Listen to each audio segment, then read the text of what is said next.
What's good, party people? It's time to sit down with Adam Woods from According to Woods.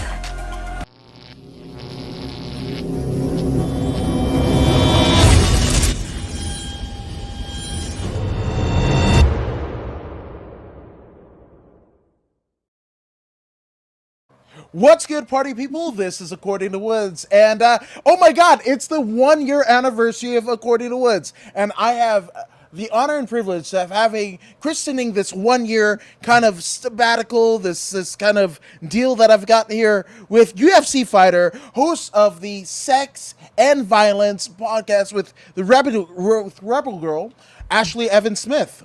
Ashlee, what's going on? Thank you for honoring me and allowing me to be your 1 year anniversary show as a podcaster. I know that it is a big deal, and so I want to say congratulations and keep it up. You're doing amazing.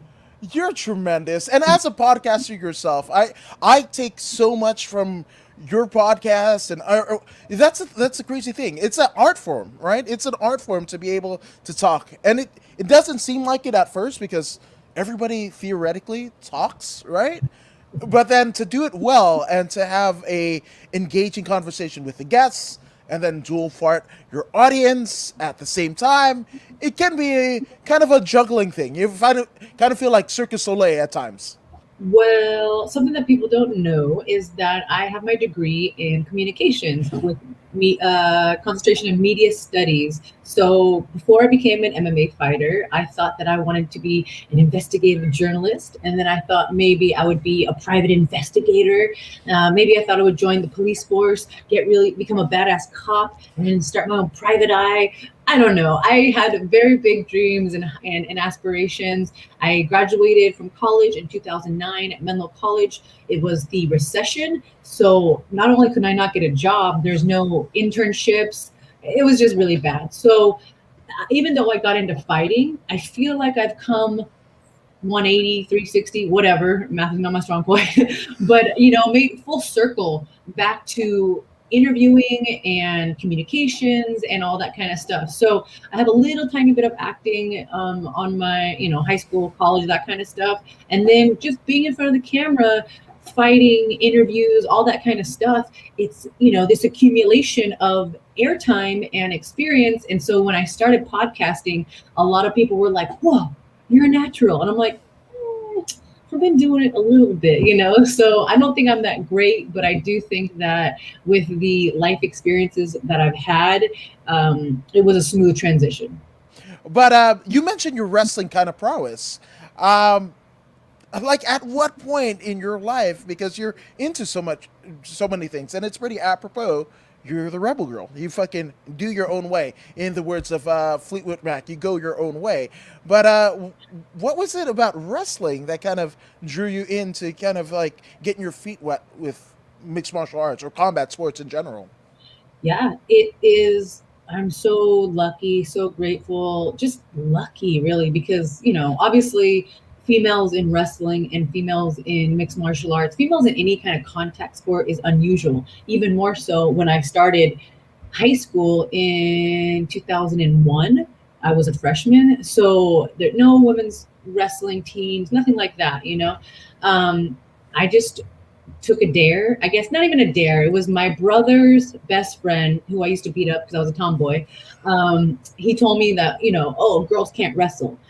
And the rebel girl has an issue with somebody telling me that I can't do something, and just that natural stubbornness, natural competitiveness. Like I went out and joined the wrestling team on a boys team, and I got my ass kicked for weeks and weeks and weeks until I finally beat like one girl at another school.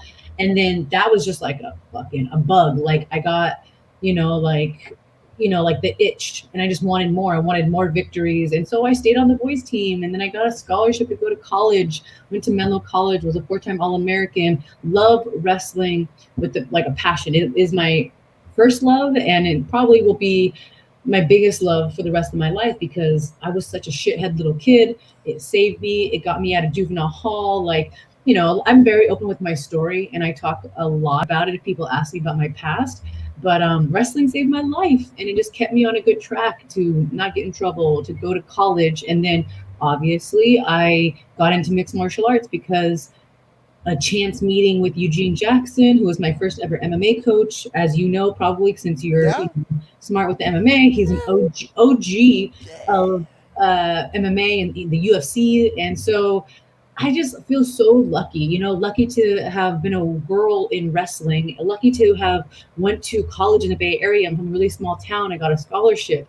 Lucky to have that chance meeting with Eugene, and lucky to not give up somewhere along the way because fuck, it's hard, right? The financial struggles, the injuries, being sore every goddamn day of your life, being selfish and having to prioritize, good times over sacrifice, whatever. So I'm lucky, but I also know that I put a lot of hard work in. But a lot of it is luck because let's face it, so many fighters out there are dying to be where I'm at on the UFC Yeah. level. And what's the difference between me and them? I can't say that they haven't worked their asses off. Maybe I just got the call, or I'm lucky in that sense, right? Do you have a favorite memory so far? And that's not just a fight, but maybe the lead up to the fight, the way you felt, and all that jazz. Like, do you have a favorite memory thus far? Man, that is so hard. I have so many memories and so many good ones, and a lot of ones that aren't necessarily like a happy story, but getting through it uh, helped me become a better person, or I tested myself and I really didn't know how I was going to do, and I came out better than what I planned, or maybe I failed but I realized what I need to work on. And that's the great thing about this sport. I know I'm elaborating, but there's so many situations where maybe it's a fucked up thing. You lose a fight, a horrible weight cut, social media bullshit, like whatever, right? But as a normal person, like normal people don't go through these things, Right. which some people would say, yeah, I don't want to go through that. But I want to test myself. I want to see what I'm made of. How can I become a better person? How can I become stronger, more resilient? I sound like I'm talking about tires more than a person, but I want to be a sturdy, strong individual because fucking look at the pandemic. Who knows what can happen in the world, I Yeah. don't want to be one of these soft motherfuckers that gets cut off and then it's just like, oh, I'm having a breakdown. It's like I've been through some shit. Like I'm gonna last no matter what. So to get back to your question, if I had to pick one, I'm just gonna say this last. Sorry, it's not the last camp that I went through, but the second to last camp. And I say camp, not fight, because I was supposed to go fight Molly McCann in London, and then boom, the pandemic hit. Right. Flew all the way to London and to just be turned around. But the UFC basically was like, go home because travel restrictions are being put in play, and we don't want you to be quarantined in London, which kind of sounded fun at the time. But so I came home. But the best part of this whole situation was I had just started dating my boyfriend now, and it was only maybe like 4 months into the relationship. Like I was like newly sober, and we definitely hadn't even said the L word yet. And he basically was like, "Hey, like I want to go corner you. I'm gonna buy my own ticket, fly over to London with you, and support you any way that I can." And then when the pandemic hit, we just fucking it was like ride or die, and we knew that this was now my person. And I knew it before, but like when the shit hits the fan, it's like a perfect tester for like, is this gonna last? Because you could do the whole honeymoon stage and whatever, but when the world is falling apart, that's when you really get to see what your relationship is made of. And so that was such like a perfect, not ideal financially, but a perfect situation to really like test my partner, and if he was going to be a good partner, not just for like, me, but like the way that I saw my life going, like Right. I'm newly sober, focused just on my fighting, like cutting out all the toxicity in my life. And he was game. He was along for the ride. And not only was he game, but he brought out this better side of me. And so, not to be all mushy, but yeah, that was probably one of my favorite and most recent memories from fighting.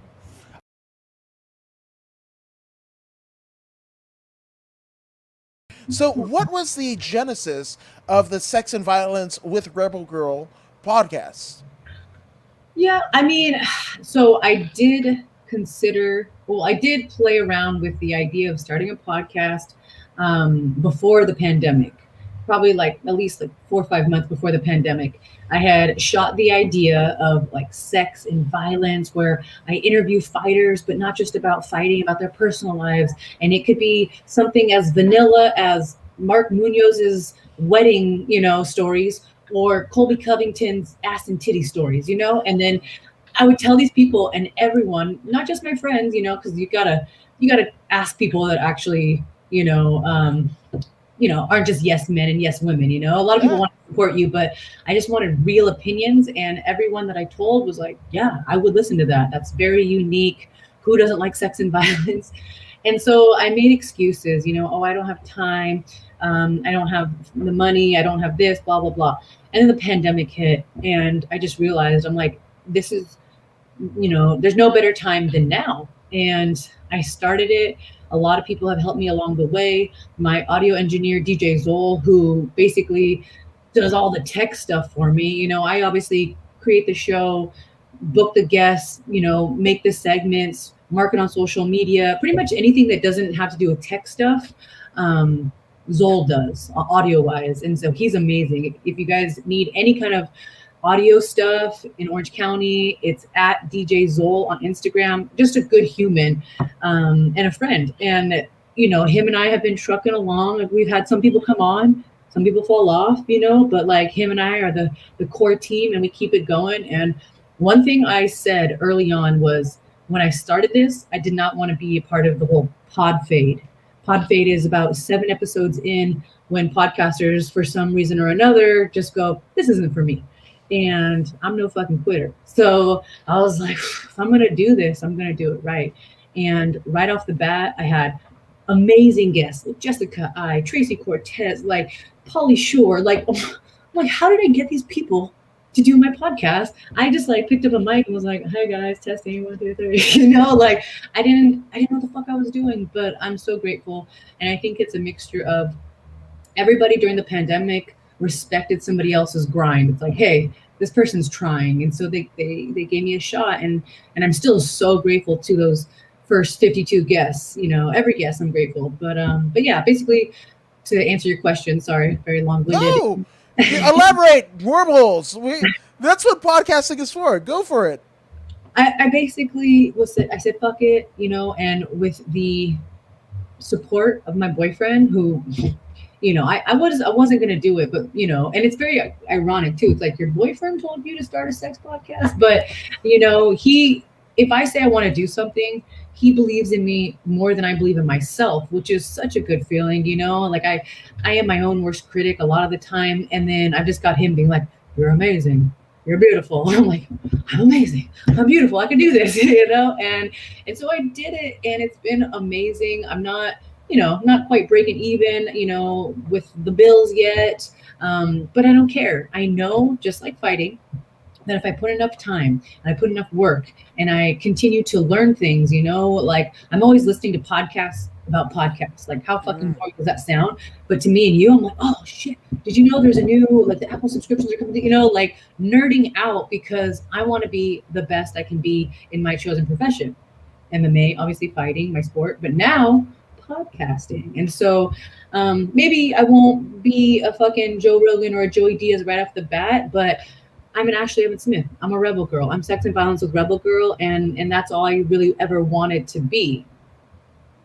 No, I just love it. I love it. And I'm, as other, and it's funny because like the genesis of this podcast, like I'd done periodic Facebook lives and Instagram lives and everything, like we all do, right? But like actually starting a podcast, like I did absolute fuck all, right? From March to, I think, I want to say like end of June 2020, where a couple of my friends, shout out to the Keyboard Warriors MMA podcast and the, what was it, the MMA Storytime podcast, that were like, hey, would you want to be a guest on our podcast? And I was like, yeah, fuck yeah, right on, because I'm literally I'm jonesing for a fight. I'm looking for a fight, as the saying goes, right?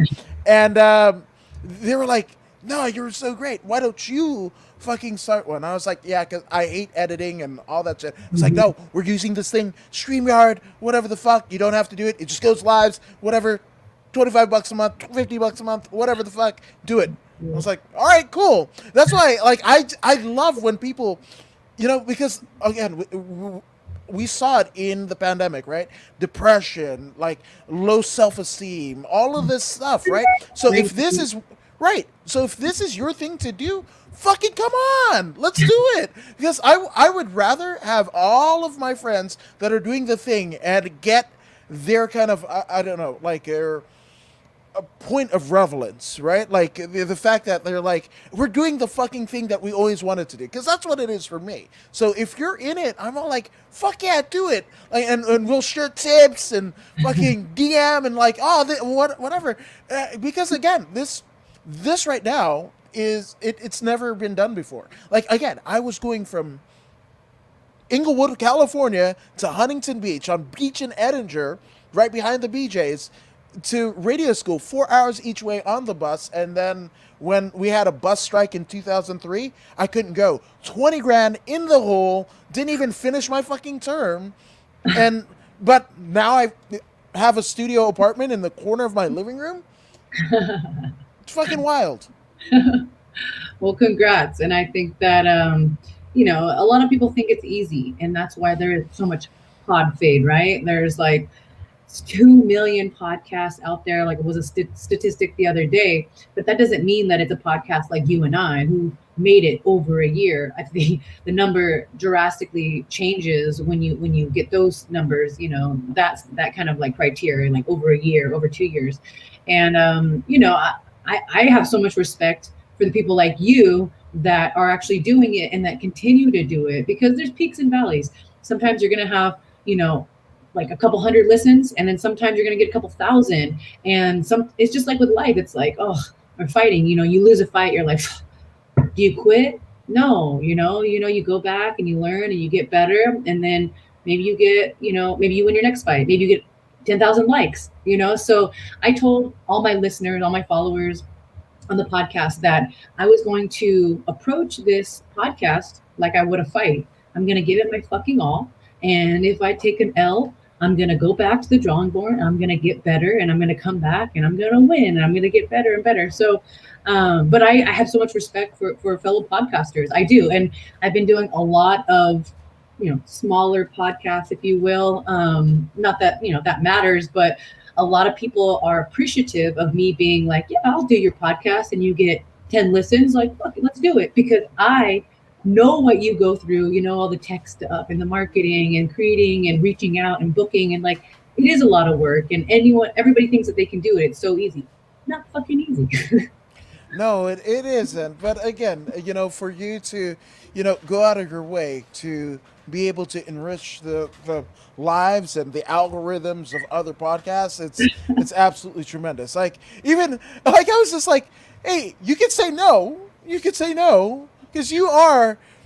Let's be fair. You are one of the bigger names in combat sports and one of the most recognizable deals, which I love, because you know what, you can't be eight. We've been to like the Spar Star here in California where there's 18 fights in the card and everybody says, I'm going to fuck that motherfucker up. Well, again, after maybe the third fucking fight of that, it gets old. Fucking gets old. So thank you for being a recognizable person, B, so fucking down to just like, yeah, let's fucking collab. Let's do the fucking thing.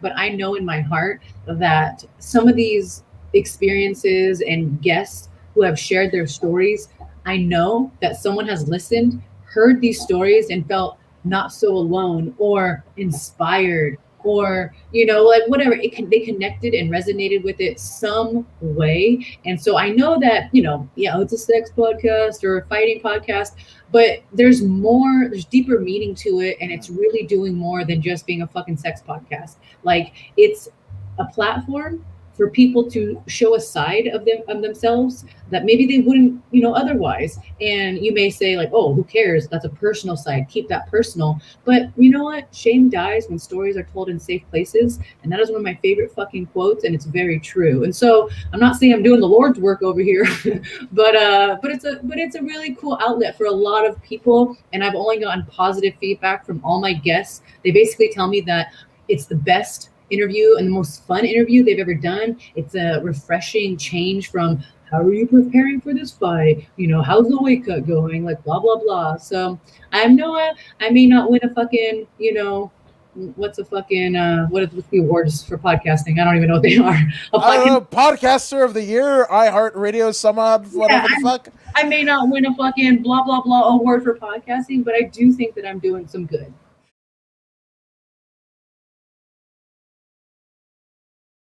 Check out Ashlee Evans Smith and all the amazing fucking guests that she has. The fucking Zeta Zangs, Janae Hardings, Colby Covingtons, and just like see beyond and peel back some of the layers and all the bullshit of a public persona or Instagram post. Yes, that's exactly what it is. You may think you know what it's about, but I guarantee it's different. And it's very off-putting. Even the name, sex and violence. Ooh. But I think just give it a listen. Pick someone that you're interested in. Give it a listen, and if you're not shocked at a whole new side that you get to see about one of your favorite fighters or entertainers or comedians, then I'll be shocked, because I think it's different than what's out there right now, at least in the MMA scene. Misha Tate versus Marion Renault, the Belizean bruiser. Do you have a pick one way or another? This is a fork in a row kind of matchup where we know that Marion is retiring after this. Misha's coming back after, a couple years sabbatical. So do you have a pick one way or another? Did Marion say she was for sure retiring? Mm-hmm. This is her retirement fight, huh? Yeah. Mm-hmm. I really, really admire that woman. I fought her in 2004, something like that. It was a very, very important fight for me. I had, lost my debut fight. I was suspended. It took me a year to get back. Like I needed to win that fight to prove to myself that I belonged in the UFC. And I won, and it was a controversial decision, split decision. Unanimous, which especially I don't even know, but I won it, and I know I got a lot of backlash from her fans and other people being like, "Oh, Marion was brought," whatever. I think that woman, smashed a lot of stereotypes with her age, and she was like a school teacher. Like I know she actually blocked me after we fought, which whatever, but I still think she's amazing, and it's so hard because obviously Misha's Misha, right? The trailblazer for all of us. But, oh man, you're going to make me pick for sure. Do I have to pick? I don't know. I think you gave a lot of context and what have you that I think you get a fight, because I don't know what it's like to come back from having kids, and like you can talk about age, you can talk about body changes with having kids and time off, and she hasn't had time off and ring rust and whatnot. So if Marion wins, I won't be surprised. If Misha wins, I won't be surprised. Am I gonna bet on it? No fucking way. Two amazing women that I just, I'm just excited to watch the fight, really. Speaking of fight, but not really fights. Obviously, after training camps and fights and victories and what have you, what is the thing that you're looking forward to the most? Is it a meal after the fight? What is the thing? Jamming to the headphones, watching a movie? Do you have a ritual or anything like that? After the fight or after weigh-in? After the fight. After the fight. Well, until about 2 years ago, I just really loved fucking getting hammered and, just drinking and partying and socializing. But now, honestly, I smoke a lot of weed, and I'm very open with that. And I think that cannabis should be illegal everywhere, for every sport, for every state, for every country. I think it is amazing. I think it is a miracle medicinal tool, not just for your body physically, but mentally. Mentally, it has really gotten me through my addiction and sobriety and whatnot. Not to say that, that is a way to stay sober by doing drugs. That's not what I'm saying. I'm saying that sometimes with mental, depression, certain situations that you have going on inside you, it's just like a way to mellow out and find, that homeostasis that is so hard to have in this world, in this fight career, in this life. And so, yeah, I like to smoke weed, eat food, and have sex. Fuck yeah, right on. I think that's a virtuous life. I couldn't find a hard pressed person that'll tell you any different. So shout out to that. Sex, violence, rebel girl. Some of that has to be kind of tinged in music. What are you listening to right now, or some of your favorite bands or artists that are on the perpetual playlist? Yeah, music is is a huge part of my life, and I almost have it playing at every point. Wake up, play music, just always listening to music. There's so many bands, but if I had to put a soundtrack to my life, the Misfits were a big part of my life growing up. Dropkick Murphys, Rancid, the Distillers, all those kind of punk rock bands. And I have newer bands that I listen to, but those would be the core bands. Right now, I'm listening to Turnstile. They are a hardcore band. If you go on my Instagram, I always share music because it's just so fun. It's so cool, and learning about new music. Yeah, that's definitely one of my. People used to ask me, they're like, "Oh, if you weren't fighting, what would you be doing?" And I'm like, "Be a rock star." I mean, I wouldn't, because I don't know how to play an instrument or sing, but if I could pick any other profession, I think I would be a rock star. Just seems like a great gig. I think so too. Oh my god, yeah, fucking dude. When you were Dropkick Murphys, I was like Sunshine Highway. When you're Misfits, I was like, that fucking Jerry Only did a run with World Championship Wrestling. What? Yes. Oh, I'm gonna send you so many clips. Your DMs will be filled, my sister. Did you know that Jerry Only has a son also named Jerry? And I'm friends with Jerry Only Jr. And he actually got me in to see the Misfits reunion tour in Las Vegas when they played. Actually, Carla Esparza was fighting. It was at the MGM, and they were playing down. I think it's what that venue called, but they were playing at the MGM. And anyway, he took me backstage. It was bucket list status. And so shout out to Jerry Only's son, also named Jerry. Yeah, Jerry Only might not be the only Jerry, is what you're saying. No, I think that's amazing. And obviously, that's the original lineup. That's Glenn Danzig. That's Jerry Only. Fucking Doyle. That's the fucking OGs. Yeah. Oh, yeah. Oh, you're so lucky. That's for sure. Yeah. What is the most gratifying this part of your journey via podcasting? It's a very good question. I mean, I enjoy a lot of aspects of it. One thing that I didn't think about when I started the podcast was improving my brand, and connecting with my fans. I actually didn't think about that. I just thought I just wanted to create something that was really cool, that people liked. Obviously, I'd be lying if I said that there wasn't aspirations of monetizing that. Fucking money makes the world go round. We all need to eat. We all need to survive. But I didn't really think too much about connecting with my already established fans on a deeper level. And sometimes, each week, so basically the format is, hey guys, welcome. I tell a little bit about myself. I interview the guest. We end with some fun games, outro, right? Pretty simple. But as I'm telling people, I call it the Ash update, what's going on with myself, it's been cathartic, really, because, it's a one-dimensional relationship, but I almost I can feel, I know people are listening. I can feel people resonate with it. Otherwise they wouldn't fucking tune in. Right.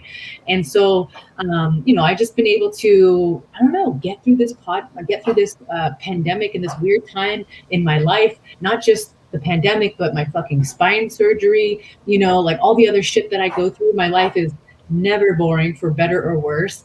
And the podcast has just been a big help. I didn't mean for it to be some kind of therapy, but it kind of is a little bit. It fucking is. It fucking is, man.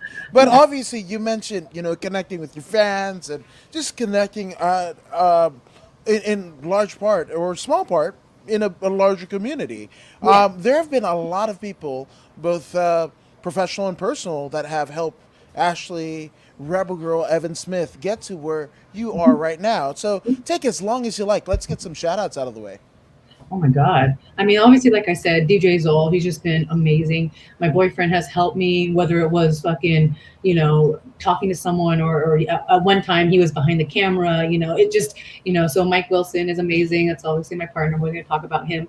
And then just the guests, all the guests from, people, big names like Pauly Shore or Kendra Lust, or, that you're like, how did you get this person to come on your show when you only have 4 episodes? The Rachel Ostoviches, Tracy Cortez's, Jessica Eyes, like honestly, I wish I could name every name. I don't have them right off the top of my head. My best friend Dan Kenny, who's in a very popular metal band, Suicide Silence. There's so many people who have just taken 1 hour out of their day to help me out, and because of that, I am where I'm at. I'm not Joey Diaz or Joe Rogan, but I'm working my way there. And just like the fans, as a fighter, I wouldn't be anywhere in the podcasting world without my guests. I wouldn't be anywhere in the fighting world without my fans. And so, all those people that have been my guests, but also all the listeners, my naughty listeners who always tune in and who support me, and they write fan questions and they comment on the Instagram, and hopefully when I get my shit together, buy merch. And I would love to do an in-person live podcast at an event. Like that's the goal. That's what I would like to do someday. No, thoughts and prayers. Let's get that shit working. Yeah, we need more Ashlee Evans Smith in our life, is what I'm saying. Which I gotta ask, right? For those who are not already following your podcasts on social media, where is the best landing pages where we can get more Rebel Girl, more Ashlee Evans Smith? Oh, wow. My computer just said you are on 1% battery. So this is really good.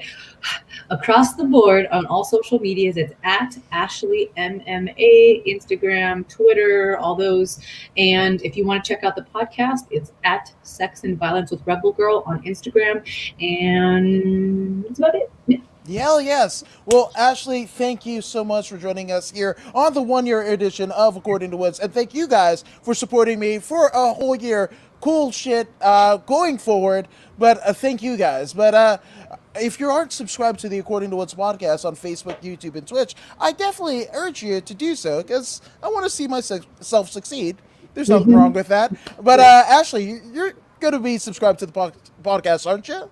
Of course. I already am, I'm pretty sure. Hell yes! So be like the Rebel Girl, Ashlee Evans Smith, and subscribe to the According to Woods podcast. But if you don't believe me, you don't believe Ashlee, well, maybe a friend of both the Sex and Violence as well as the According to Woods podcast, Zeta Zhang, will help convince you.